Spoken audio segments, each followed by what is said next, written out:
at that point, I was like, wow, this is why I did this. I didn't even think about it. Why was I so drawn to combat sports? Why was I so drawn to individual sports? Well, I wanted to shine. I wanted my father to see me. I mean, I've always been a gym instructor. I've always had my gym, and stuff like that. That's always my passion. But when you have your kids in private school, your passion doesn't always pay the bills. And so, I have a consulting business, um, and I was looked at by Mark Cuban to come aboard, do some consulting for him. Well, Mark ended up hiring me and to do HTNet Fights, which is combat sports division for HTNet. Well, I knew nothing really of TV outside of what I've done in TV, being on TV, you know what I mean? And I knew the fight business and stuff. It was funny because when I put my pro, I go, listen, this will be the number one programming in 6 months. And they were laughing at me. I mean, Mark didn't, but everyone else that was involved was like, oh, okay, whatever. So I get a phone call from Mark Cuban one day, and he was like, hey, guy. And Mark has a very unique way of talking, like you're all like you guys been, buddies forever, I'm like, yeah, hey, go, hey, this is Mark. I go, hey, Mark, what's going on? I'm like, who is this, right? He goes, hey, man, I'm in Vegas. I want you to fly out here if you can. If you got something open, I got, deal. I want to get this thing going. I'm like, I started laughing. Yeah, I'll just jump on my private plane like this. And he starts laughing. He goes, no, you can't take my plane. And I realized, holy, I'm talking to Mark Cuban. He goes, no, I'll fly you out. So they flew me out. I met Mark Cuban. Tremendous connection there. And what was supposed to be an hour meeting turned into be like a 6-hour meeting. And we formed this company. And I told him that he wasn't going to make a mistake. He paid me. And the funny part is I never really had a job since I was 20 years old. I was a contractor, basically. I mean, as a fighter, I was a contractor. As a trainer, I was a contractor. And I own my own business. And so I now am employed by one of the wealthiest men in the world to form this, HTNet Fights, form mixed martial arts programming and kickboxing program for HTNet Fights. Well, in 6 months, we were the number one programming.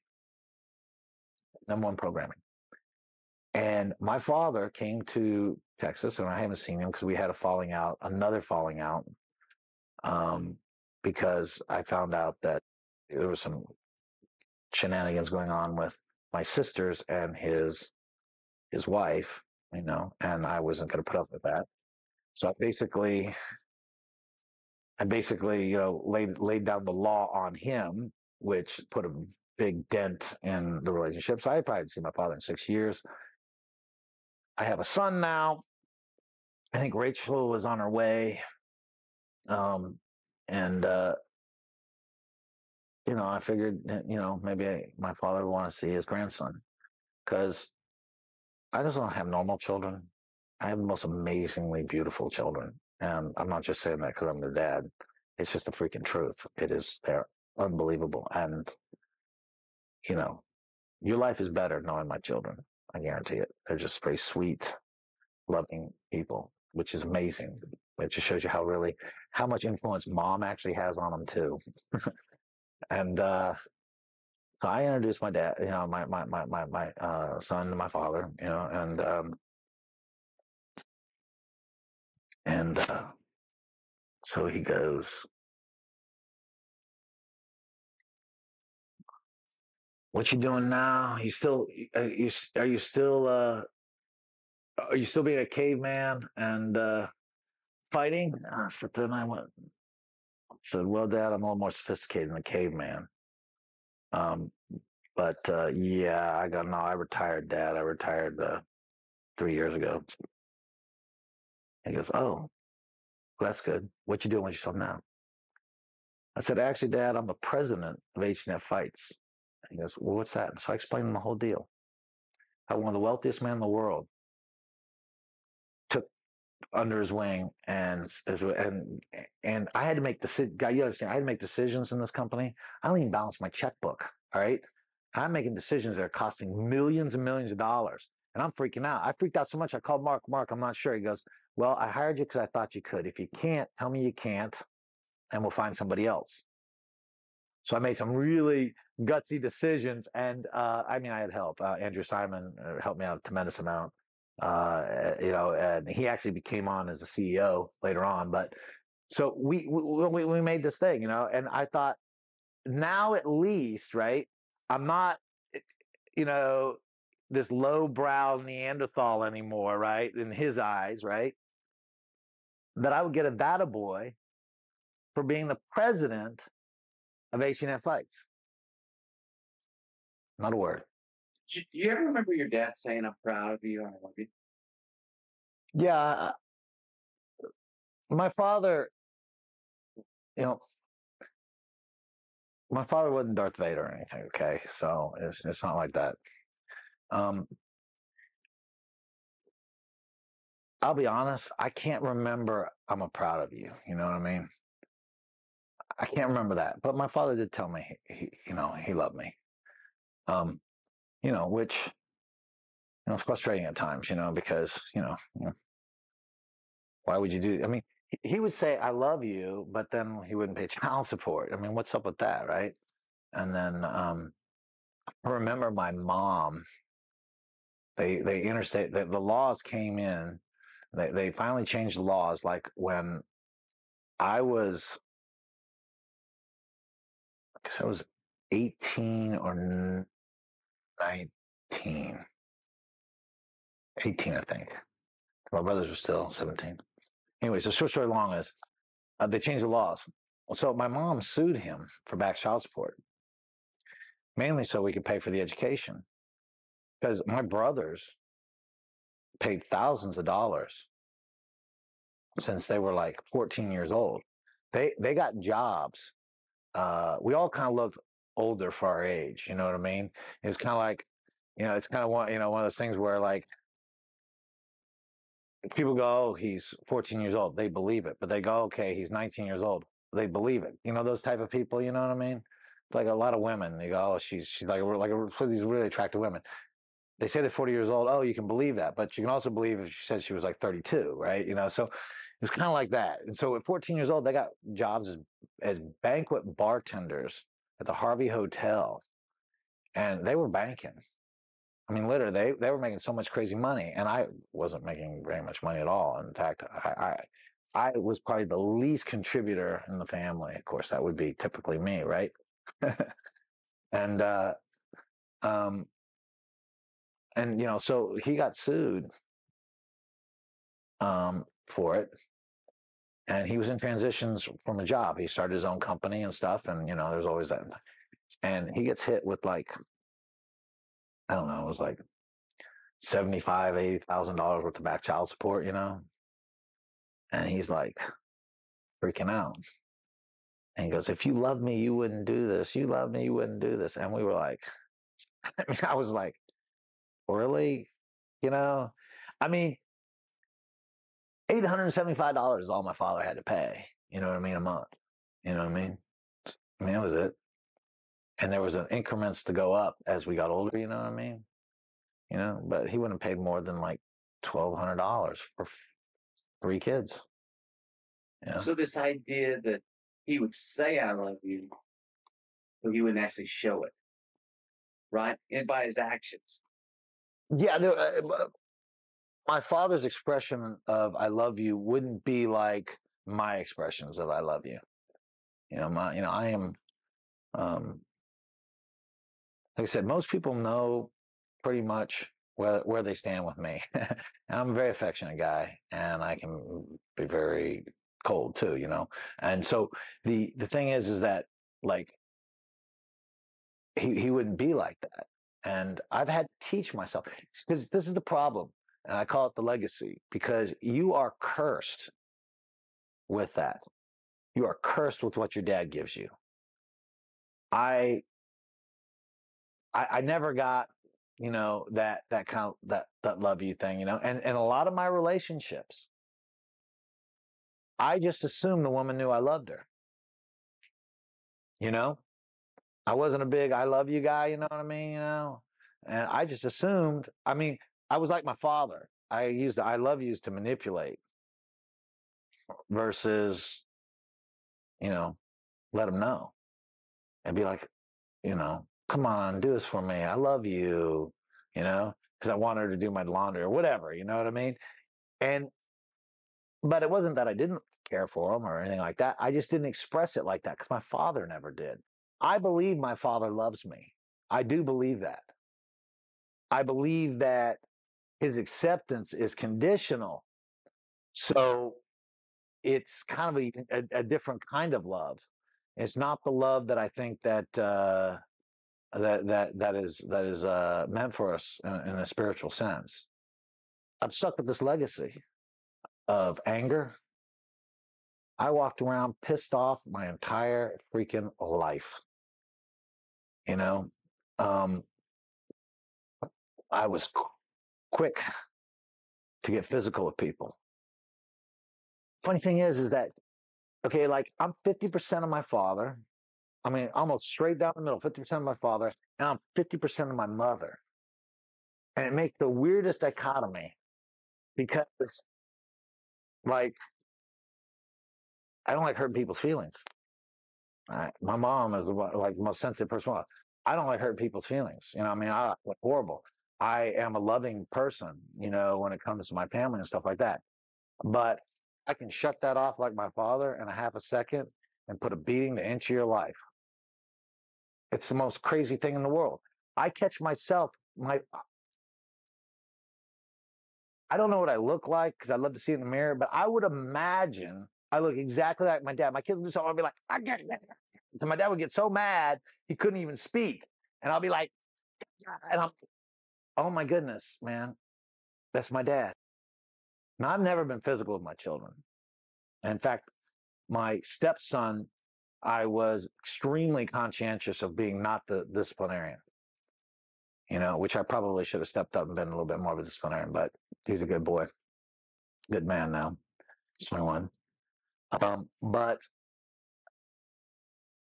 you know, there's that old saying, and it's actually a book about fathers, Saint John, the book Saint John. You know, it's called. And you ever read that? It's good. But probably the best line in it is that mother's disciplined by the weight of guilt, and dad's disciplined by the hint of death. And there is truth to that. You know, you should respect your father. And short of that, there's a difference between respect and fear, right? You know, but there's and so I want my children having a healthy degree of respect for me, that borderline, hey, I better do what it is because I'm going to get in trouble kind of thing. But I never want them scared of me. See, I was always scared of my father, and I made the big mistake of thinking fear was respect when I was younger. And a little about myself is when I went back, I had these scholarships and all these things, and I managed to blow it. I managed to blow 2 scholarships. I managed to just completely get kicked out of school, and I was having a terrible time in my life. And I was like against that. My life from like 17 to 21 was like a bad Miami Vice rerun. I got shot in a drive-by. I was stabbed in the hand and the face. I got stabbed in the hip. I got slashed in the back. All these are separate shapes. This one and this one happened at the same time. I took a cue stick upside the head, looked like the Elephant Man for about 2 weeks. All this rage of self-loathing that I look at it now, I know where I got that from. That's my father. My father has a tremendous amount of self-loathing because he's got it. And it's the most amazing thing too, because you see, my father, who, I don't know how he is with my sisters, but we never got the warm fuzzies from him. Okay, so, but my brothers are the most loving guys and the softest individuals. I mean, when I say soft, I mean not in a bad way, but in a extremely caring way. They're the type of guys that go and pick up the guy that fell down on the street, and he may be, a bum, and they'll pick him up, dust him off, go buy him a cup of coffee. That's my brothers. That's not my dad. The legacy passed down from my father shapes me as a father of my children. It's like this though. Okay. Not having a father in your life at all is a bigger disadvantage than having a complete jerk in your life at some degree or another, because providing that life is not being threatened. Okay, I mean, obviously having that person out of your life is important, but having some kind of father influence gives you a great example of what either to do or not to do. My first reaction to something, I think, if I have the clear enough brain, the fight business is one thing that's a very interesting thing, because I was a wild animal. Okay, I mean, I was a wild animal, and I was a dangerous wild animal. I had teeth and claws, and when I first started fighting, I fought on rage, and I crushed people. Now, if they made it past the third round, which most of my opponents didn't, they'd make it out of there because my rage would be spent, and I have 2 more rounds of me running around waiting for the bell to ring so I can get out of this thing because I'm about to exhaust And the fight business taught me how to control it. Fight business told me it's not about rage. It's not about anger. It doesn't matter what they do. You don't get angry. You do it. And this is where I took the lessons of my father to take things, to look at things not emotionally and listen. And this was the thing. And it taught me how to sit back and be calculated about how you do stuff. And so, I mean, I still have my emotional things or fun things, but I have learned so when I'm dealing with my kids, I'll start in on something and then I'll be able to go, whoa. And I'll be able to go, boom, what am I doing? And my father is like, what I want to teach my children is I want to teach them to be strong. I got strong in spite of what my father did to me. Not because of it. People go, well, you owe this to your dad for this. I could have been strong. I know kids that are strong who have loving parents that are strong of character, strong of body, strong of mind. If I had the positive side of this, most of my life has been to show people my defactors. Oh yeah, I wouldn't go. I went back to my senior year, my teacher in my senior year of school. She told me I was going to be nothing. I was going to either be dead or in jail by 21. And I saw her, and I apologized actually because I was not that much fun to have in her class. I understood that. And I said, something, I want you to know something. What you told me there? And she's like, oh, I'm sorry. I said it like this. I went, just so you know, I've never spent time in prison, and I'm not a loser. At that point, I was 2-time world champion, so I'm a 2-time world champion, just so you know. And I walked off. And so I was successful in spite of those things. I was like, tell me something I can't do, and I'm going to do it. That's no way to live your life. You know why? Because I'm in a perfect part of my life now, and I have difficulties. My wife is amazing. When I say amazing, it's like, I know a lot of guys say that to, sound cute to their hopefully my wife catches this on, YouTube. But my wife is amazing. I mean, incredibly amazing. She's an unbelievably successful business executive. She makes a tremendous living. She's the most amazing mom, most amazing house. This beautiful house that you were commenting on, she did this. I told her I didn't want to get involved because I didn't want to be in divorce court over it. So, and she did this whole thing all by herself. You know what I mean? She got contractors, boom, boom, boom. She's amazing. When I say amazing, she's amazing.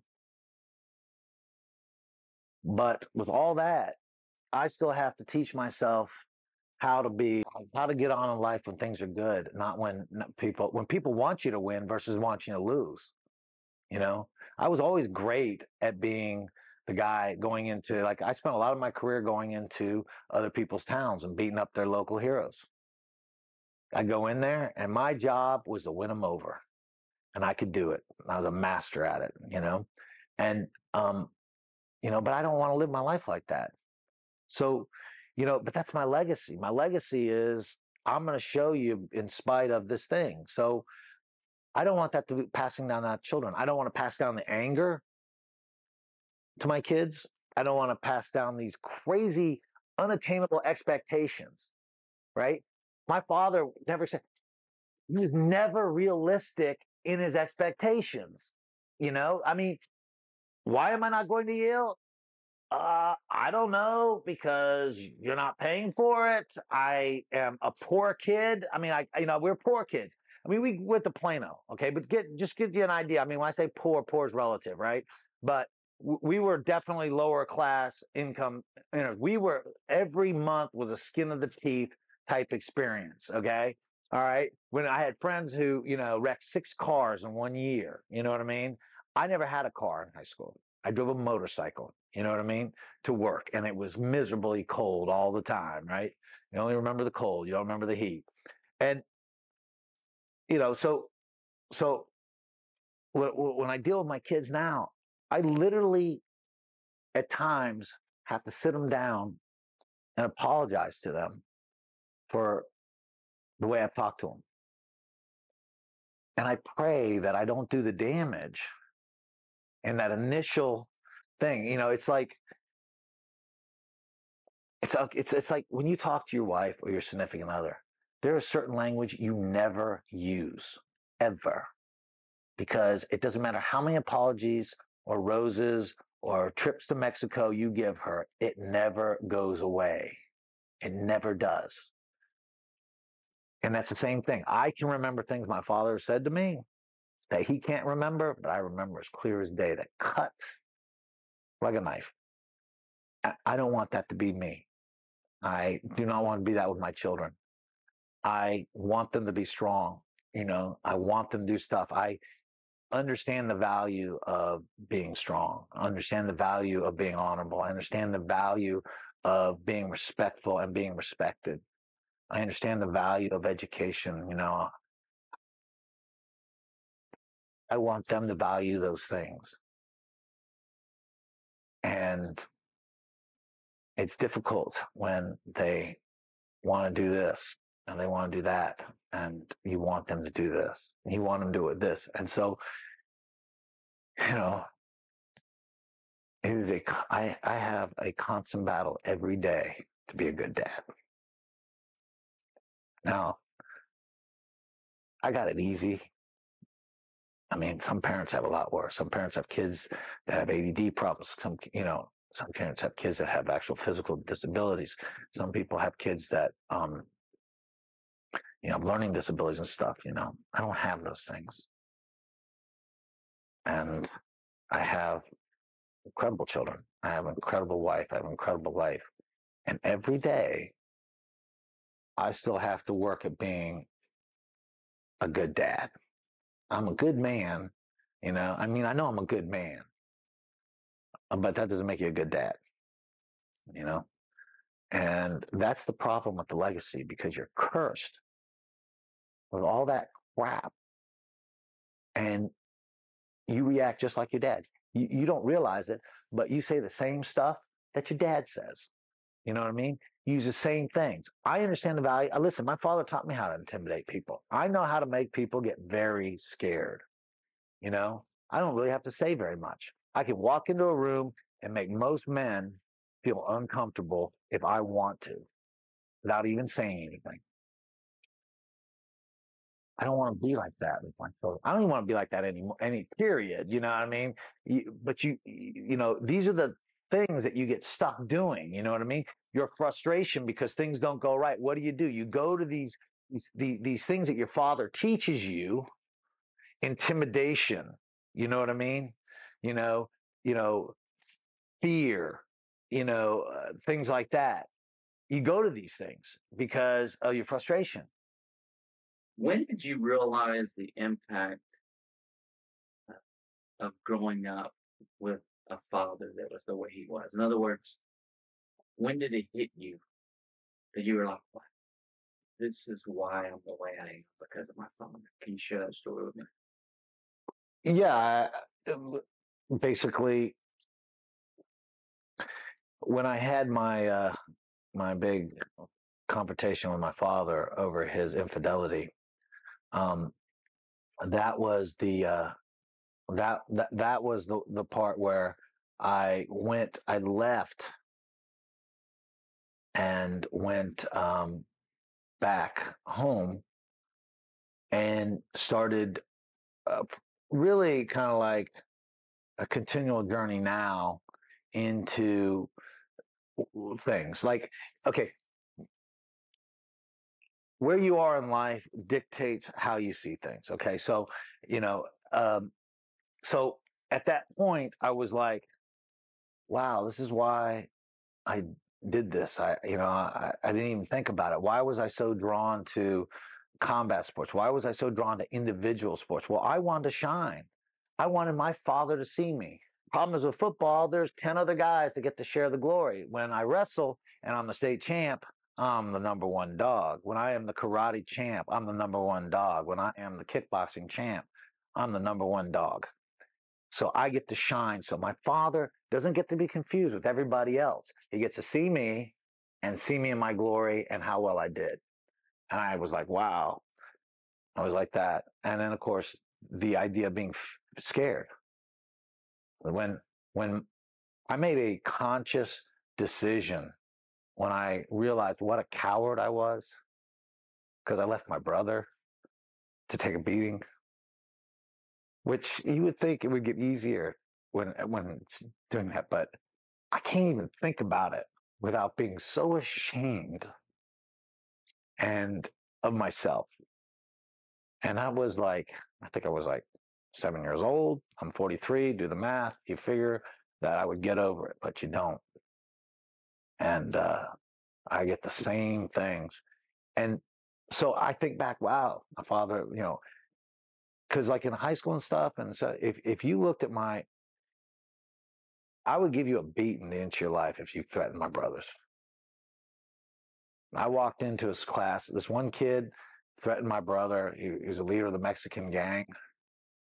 And this is back before gangs had guns. And I walked right into his classroom, asked the teacher if I could talk to Tito. She goes, sure. I walked up and punched him in the face. I took his books and I beat him till he was on next to unconscious with his history book right there in class. Teacher didn't even know what to do because that's how I was. I was never going to have one of my family members ever intimidated, ever in a bad spot like that. Now, granted, that was crazy, but there was my father. There was that crazy. That was just as crazy as my father sticking a gun in a principal's face and threatening to shoot everybody. And I still to this day don't know why he didn't go to jail for that. I swear, I would love to know why that happened and how he avoided that, but that's a different story, right? But the thing is that, I look back on things and then like, and you get, the problem is with most people, and I think why we have such an issue is that there's no self-reflection. Not, self-reflection is a very superficial thing here. It's okay. I have the pretty wife, the 2.4 children. I live in this neighborhood, or I don't live in this neighborhood. I have this car. I don't drive this car. And so the reflection on the inner side, the spiritual person, because we're not, we're not human creatures having a spiritual experience. We're spiritual creatures having a human experience, and and so the confusion there is like I said, we get confused, and so there's no self-inflection and reflection. And I have learned to be a lot more self-reflective. I analyzed everything from issues of why I couldn't keep a good girl around. I said, well, maybe it's because I'm cheating on every single one of them. So at 25, I'd never cheat on a girl again. Not that it may, not that I had great relationships after that necessarily, but at least that wasn't one of the factors in the demise of the relationship. And so there was always this thing, and I think that not every one of us has the ability to be self-reflective, but that's when you got to have you got to wake up enough that maybe you need to talk to somebody and do stuff. You know, I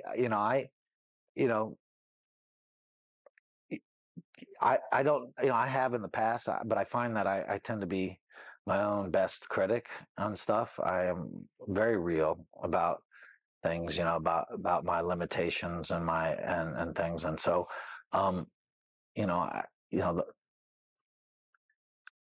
I don't think people look enough. I think that they don't look enough on why, it's like if they yell at somebody and their only question is, man, I shouldn't have done that. Well, why did you do it? And it becomes, and if you do that, you'll recognize immediately. I recognize my father in my voice and I'll change it. You know what I mean? Or I'll give my kids a hug, you know. Every night I tell my daughter she's beautiful because you know what? She wants to know she is from her daddy. She wants to hear that she is pretty enough, that she is that gorgeous princess. It doesn't matter what she looks like. No matter if she has arms, she has legs, what she needs to know, daddy knows she is a beautiful princess. And my son, he wants to hear that he's good enough, that he's the strong warrior to be, and he wants to hear it. And you need to do it. If you don't do that, if you don't reassure that thing, you could be a complete jackass as a father. But if you can get them to understand that they're good enough and that they're pretty enough, then there's a salvageable situation for you, and and that's what needs to, I think we don't do that enough. What's one thing you wish your dad would have done different? One thing that, if I could think of one thing that I would love my father to do differently, it's hard to narrow down to one thing. What's a few things you'd like to see your dad do different? Well, I would love to see him be, like a loving husband. I never saw him being a loving husband to my mom. My mom is an amazing woman. I mean, she is an amazing woman. I would love to see that. I would have loved to have those examples of that, because marriage for me, I've never had any great examples of marriage. I'm winging this entirely on my own on this one. And I don't do such a great job all the time. I just got an incredible wife.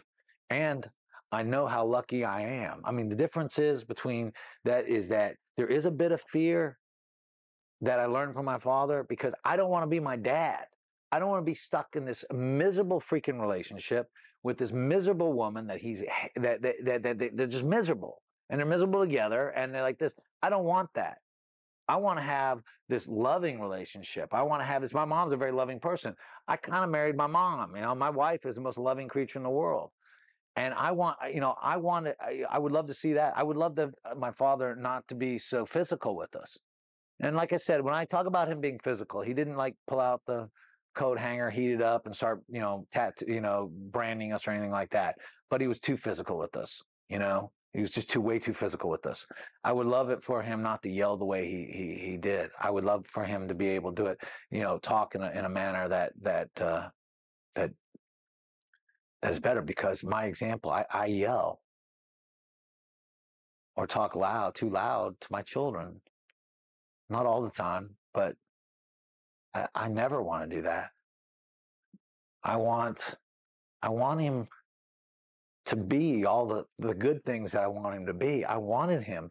I used to think he might be a jackass, but he's an honorable guy. He's really not. I want him to be, hey, a guy who is respected and respects others, and he's not. It's like, I don't know if you want you always want your dad to be Superman, and all this other stuff, and we believe he is, even when there's evidence to the obvious that he's not. But there's a certain point where you go, he's none of those things, and I want him to be authentic. That would be the greatest word, because that's what I want to be. I want to be authentic. I want to be able to express my anger when I'm pissed, because not is not being authentic, but I need to know how to do it in a way that doesn't destroy my relationships. I want to be authentic enough so people get me, you know. I want them, you know, the problem is, you know, you get to have this phony thing, you know, about being like a tough guy and stuff, is that I have been inauthentic most of my life with a lot of stuff. Not like great deceptions, but like the fight business. I'm really, really good at something I don't like to do. I don't like hurting other human beings, believe it or not. My drawback as a professional fighter was I was too merciful on my opponents. I was criticized by people because I would not go for the kill, you know. But I had this facade as being boom. Now, am I a tough guy? Yeah, I am. Am I a strong guy? Yeah. Am I have the ability to click off my emotion and go into kill mode in a second? Yeah. But that's not really me. I mean, that's an aspect of me. I want people to get, hey, listen, you know, hopefully I'm a loving father. You know, I want to be authentic. My father's not authentic. He hides behind everything. Religion's now his big a deal now. It's nauseating to listen to him go, because it is like, I'm even correcting his scripture thing, which irritates him beyond belief. And you know, there's, like I said, I just wish he was authentic. What's the best thing a father can do for his kids? Be an example. You learn through example. I learned this as an instructor, as a teaching instructor. I was involved in things that weren't necessarily conducive to, you know, being an example. You know, not fighting and roughhousing and doing all sorts of idiotic stuff. And I would see parents of some of my children doing the same exact stuff, but they didn't want to see their kid's martial arts instructor doing that, even though they were doing it, you know? So I stopped and started re-examining some of the things I did, and I realized that if you're going to demand certain things out of the kids, like there are certain things I don't ask. I tell people all the time, there's a lot of things that it sounds like I'm asking. I'm just being polite and telling you, all right? And my martial arts program is very much like that. And but if you're gonna expect that out of somebody, then you better be pretty damn close to what you're expecting them to be. And that's what you have to be, because your kid is gonna be you. That's the curse. That's the legacy. Now, he may be, you know, he may not be as like, I am very much my father. I'm not violent. I'm not a violent man. It sounds funny for a guy who fought professionally for a living, but I'm not a violent man. I don't lash. I haven't hit anybody out of anger since I was 13 years old. You know what I mean? Except for when I was 40, when a guy almost ran over my child. That I will admit, I hit him out of anger.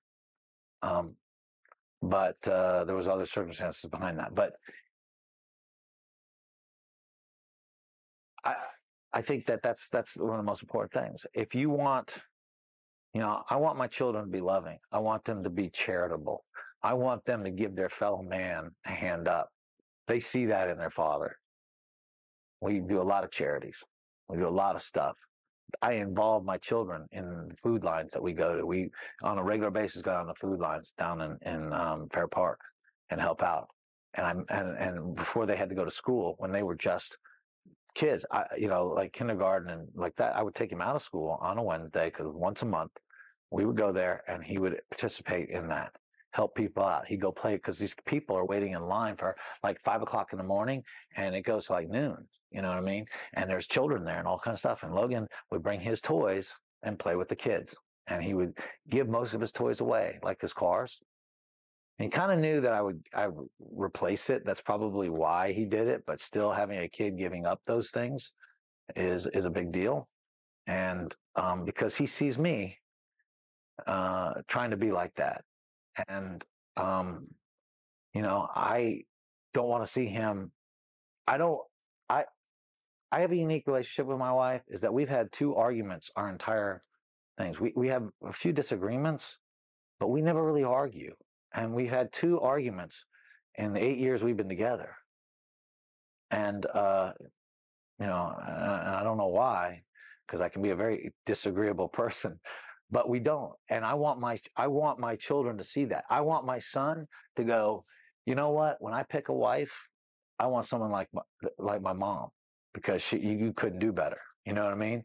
And when my daughter decides to pick herself a husband, I want someone like my dad, because he's not a bad guy. He's a good man. And that, you know, the only way you're going to be able to get that, you can talk as much as you want, and it is important. But the way you walk the walk is more than how much you talk. And that's, you got to do it. And, you know, and if you can do that, then, I mean, the most important influence on children is the parents. I know this. I deal with children all the time. I've been dealing with children for 23 years. And we want to, the major problem with most of the stuff is we want to blame other people for it. We want to blame video games. We want to blame outside influences. We want to blame drugs. We want to blame bad teachers, whatever it is. We want to blame somebody else. But the reality is, and there are actually statistics that back me up on this. I know this because I deal with children all the time, and I deal with them in a very base situation. So it is very easy for me to get the character. I can tell a measure of a man when he works out in my gym. I can tell which guy is spoon-fed. I can tell which guy is a go-getter. I can tell which guy is self-made. I can tell a lot about a man the way he is in my gym. And even more so with children, because they tend to leave their emotions right on their sleeve. If you had a friend that was going to be a father for the first time, what advice would you give about being a father? I always, I say, get as much sleep as you possibly can, because your patience is going to be tested to no end. And being a father is an adjustment period. And it is a constant adjustment. The problem with, I think, most people is they think that if I set these standards, and they're good standards, A, B, and C, and I stick to my guns on these, then my kids should be good. And if they're not, it's not my fault. Well, the problem with that is that this is an organic situation. And if you don't choose to grow organically with it, then there is no statics. There is no, I tell people there is no absolutes in this world. There's only a few of them. It hurts just as much your eyes open as it does your eyes closed. That's about the only one I can really come up with. And that there's God. I tell people all the time, you can believe in God. Other than that, everything else is pretty much, you know, it's pretty much questionable. I go, you know, I mean, like I said, there's this way it is. And when you're dealing with, I tell them all the time, you know, with these young, because I actually have one of my instructors has just had a daughter yesterday, 2 days ago, and he is like, I go, listen, man, you got a daughter. I said, and I told him, listen, there's things you got to change about the way you are. And I said, you're no longer solo, brother. You now have a whole posse with you. And, you know, that's the thing, as I said, you got to have those patience, you know, and you have to be willing to grow into the situation. The best thing about being a father is crazy, loaded question now, because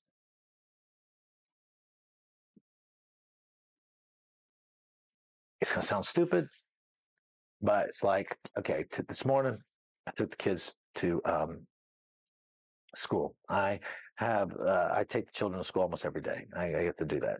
And my son gets out and it's cold. And he goes, I go, you want my jacket? You let me have your jacket?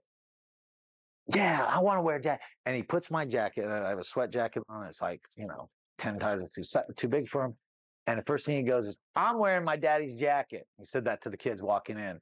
And he looks over at the lady. I'm wearing my daddy's jacket, and I'm like, I'm half embarrassed, but I'm like, he's so proud that I'm his daddy, you know. And he gives me this hug. My daughter, she, you know, you know, drop her off at her class, and it's a Montessori school, so it's a little more open. So I go in, I talk to the other children, you know, there, you know, for a little bit about Halloween, about all this stuff, and then as she leaves, as I leave, I'm about, you know, I don't know, about 10 feet from the door. She opens the door and goes, "Daddy, Daddy, Daddy, what?" She runs over, gives me a big hug, big kiss, because I love you. I was like, you know, and you know, she goes back into class, and those things are what makes it worthwhile, because my kids are like that. The love that I get from these kids is amazing, and you don't earn it. That's the funny part. You feel like you're stealing almost, because for the most part, I feel like I don't earn it. I'm grumpy with them. I am having to apologize because I'm grumpy with them. I am, you know, my expectations. I am a stern man. I mean, people don't get it. I am, you know, I have a certain sternness that is used to direct. It's not used as a punishment. It's used as a direction. You know, there's certain behaviors I won't allow and things like that, and certain expectations I have that I keep reinforcing. But I'm like, man, how did I deserve this? But I'll be honest, I look at it as most of my life, I'm completely blessed. Even when I didn't think I was completely blessed. My wife is a blessing, you know. Uh, I tell people all the time, I said, my wife does such a good job, people actually think I'm a good dad. The fact of the matter is, I'm really not that good. She's just so good that I look good. And there's a bit of truth to that. And so when you say what's the best thing, man, it's just like that love they give you. And to be honest, you don't deserve it. It's like, you know, you just like, man, I have never done anything that wonderful to deserve something this wonderful. Like I said, people that know me know that I'm not a horribly emotional man when it comes to like things. I mean, I show my happiness very quickly, but I'm not the crying sort. You know what I mean? I have never really been that way, which you probably can't tell because I was boohooing here about my experience with my brother. But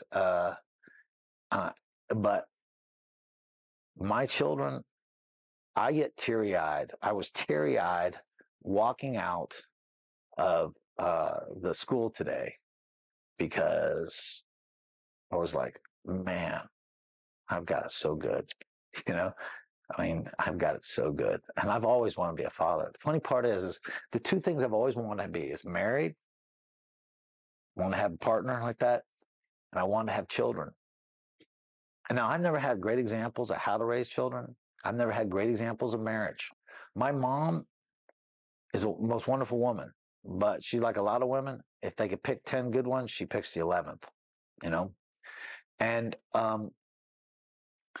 you know, so I never saw a good examples of marriage. I was not, you know, always the best boyfriend and stuff, you know, and things. And so it was like, but these are things that I wanted. And it's probably the thing that I would probably should, you know, my advice is to people being fathers is that fathers to be, I should be say, you got to want it. I mean, you got to want it. And when I say want it, like a drowning man wants air. Because when you take that kind of thing, you will do whatever it takes to make sure that things are taken care of. Whether that is anger management classes because you can't handle your anger, whether it is, you know, working that extra job, or in my case, I quit HTNet Fights because it was taking 10, 12 days out of my month to go and be away. And my wife has to travel with her job too. And so, you know, about half my income was being president of HTNet Fights, whereas my wife's whole income is coming to that. And we're about 50-50 on bills. So I was like, it just made sense for me. it was a very difficult decision because I loved working there. I loved the whole idea of it, but I love my family a lot more. I love my children a lot more. We have a lot of help. We have a wonderful nanny in our lives, helps us to be able to do some stuff, but I don't want my nanny raising my kids. My nanny is an aid so we can do stuff, not the surrogate mother. And we had to come with that. So I tell people, if you want this enough, and if you are willing to do this the way you want to do it, that these changes won't be that big a deal, that these things won't be a factor in doing your stuff, because there is a constant change in what goes on. I mean, Jake, our older boy, you know, I went from being very cool because I was a professional fighter. I'm on a video game. You can play Guy Mesger, character on a video game, to drop me 2 blocks off from school so people don't see me dropping you off. I'm like, your friends think I'm cool. No, they don't. No, they do. You just don't think I'm cool. You know, it was this heartbreak, you know, that no longer am I cool, you know, like thing, you know, to this boy that saw me as larger than life when you know, especially because I knew him a long time before me and my wife were dating.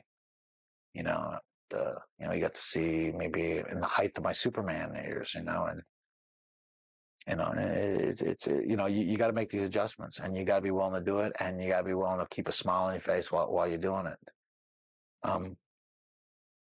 Being a father myself now, like officially being like my own children's father for almost 7 years, 6.5 years.